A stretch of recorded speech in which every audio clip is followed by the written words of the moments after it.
Hello friends, welcome my YouTube channel के अंदर आप सबका स्वागत है। आप सभी साथियों के लिए बहुत इंटरेस्टिंग और बहुत ही प्यारी सी जो अपडेट है वो आप सभी साथियों के साथ लेकर आ चुका हूँ। यानी कि बात करने वाला हूँ आप सभी साथियों के लिए एम्स की तरफ से आपकी जो वैकेंसी है वो आपकी रिलीज कर दी गई है। यानी कि एम्स जोधपुर की तरफ से आपको वैकेंसी यहाँ पर देखने को मिलेगी। सबसे पहले आपको मैं बता दूं कि एम्स जोधपुर की तरफ से आपका जो ये ऑफिशियल नोटिफिकेशन है, ये ऑफिशियल नोटिफिकेशन आपका क्या हो चुका है, रिलीज आपका यहाँ पर हो चुका है। कौन कौन कैंडिडेट इस वैकेंसीज के लिए अप्लाई करेंगे, किस प्रकार से आपको इस वैकेंसीज को अप्लाई करना है, ये सारी जानकारी, ये सारी इन्फॉर्मेशन आपको इस वीडियो के अंदर मैं जरूर से प्रोवाइड करवाऊंगा। तो यहाँ पर देख लीजिएगा, बात करेंगे एम्स जोधपुर की तरफ से आपकी वैकेंसी यहाँ पर रिलीज कर दी गई है, जिसके अंदर जो कैंडिडेट यहाँ पर एलिजिबल्स रहेंगे वो यहाँ पर देख लीजिएगा ग्रेजुएट डिग्री होनी चाहिए आपको, पब्लिक हेल्थ, सोशियोलॉजी, नर्सिंग यहाँ पर देख लीजिएगा स्पेशली मेंशन कर दिया गया है नर्सिंग के लिए, या फिर इससे रिलेटेड या फिर इससे इक्विवेलेंट वाले जो कैंडिडेट हैं वो भी अप्लाई कर सकते हैं। यानी कि नर्सिंग के अंदर अगर यहाँ पर मैं बात करूं तो एम्स जोधपुर की इस भर्ती को, चाहे आपने नर्सिंग के अंदर क्या किया हुआ है, जीएनएम किया हुआ है, चाहे आपने नर्सिंग के अंदर क्या हुआ है, बीएससी नर्सिंग किया हुआ है, चाहे आपने नर्सिंग के अंदर पोस्ट बीएससी नर्सिंग कर रखा है, चाहे आपने एमएससी नर्सिंग कर रखा है, यानी कि जीएनएम, बीएससी, पोस्ट बीएससी और एमएससी वाले जो कैंडिडेट है वो इस वैकेंसीज को अप्लाई कर पाएंगे। वो इस भर्ती के लिए यहाँ पर क्या रहेंगे, एलिजिबल्स रहेंगे। ठीक है, चाहे आपने नर्सिंग के अंदर डिग्री कर रखी है, चाहे आपने नर्सिंग के अंदर यहाँ पर डिप्लोमा कर रखा है। ठीक है, इसके अलावा यहाँ पर एज लिमिट के बारे में चर्चा करूं कि इस भर्ती के अंदर आपको जो एज की लिमिट है वो आपको क्या देखने को मिलेगी।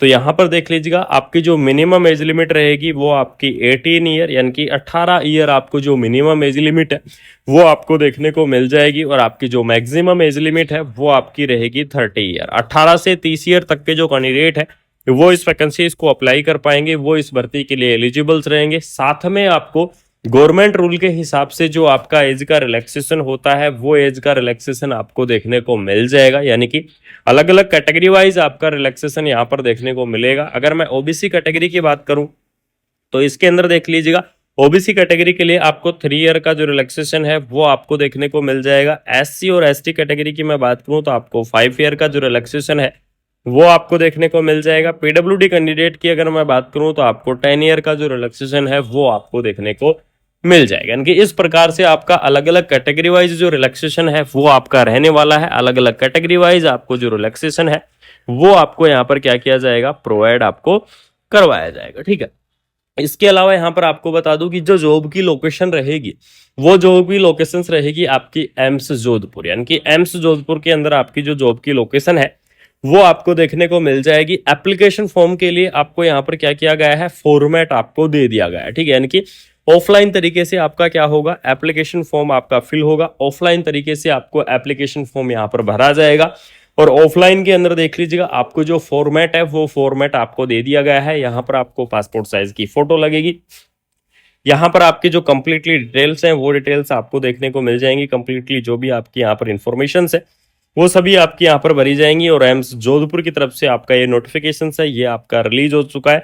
16 मार्च को आपका ये नोटिफिकेशन जारी किया गया था। एडवर्टाइजमेंट नंबर यहाँ पर देख लीजिएगा। प्रोजेक्ट रिक्रूटमेंट नोटिस आपका रिलीज हो चुका है। इसके अंदर आपको साइकोलॉजी, सोशल वर्क, सोशियोलॉजी और नर्सिंग वाले जो कैंडिडेट है वो भी इस वैकेंसीज को क्या करेंगे, अप्लाई करेंगे। इस वैकेंसीज को आप अप्लाई कर सकते हैं। अगर आपके कोई भी डाउट है, किसी भी प्रकार के डाउट है, तो कमेंट बॉक्स के अंदर कमेंट कर देना। 20 मार्च तक आप क्या कर पाएंगे, इस वैकेंसीज को आप अप्लाई कर पाएंगे। तो बिल्कुल से जो भी इंटरेस्टिंग कैंडिडेट है 20 मार्च तक इस वैकेंसीज को अप्लाई कर दीजिएगा। मेरिट के आधार पर आपका सिलेक्शन होगा, यानी कि इंटरव्यू के आधार पर आपका जो सिलेक्शन है वो आपको देखने को मिल जाएगा। ये आपके लिए सबसे बड़ी अपडेट होने वाली है कि इंटरव्यू के आधार पर आपका जो सिलेक्शन है वो आपको देखने को मिलेगा। इसके अंदर आपका कोई भी कॉम्पिटेटिव जो एग्जाम है वो आपका नहीं होने वाला है। बिना कोई कॉम्पिटेटिव एग्जाम के आपको जो भर्ती है वो आपको देखने को मिलेगी। तो बिल्कुल से आपको एम्स की इस वैकेंसीज को आप अप्लाई कर सकते हैं। इस भर्ती के लिए आप एलिजिबल्स रहेंगे। अगर आपके कोई भी डाउट है, किसी भी प्रकार के डाउट है, तो कमेंट बॉक्स के अंदर कमेंट कर देना। बाकी मिलते हैं कोई नई अपडेट के साथ, कोई शानदार सी इन्फॉर्मेशन के साथ। Thank you so much. जय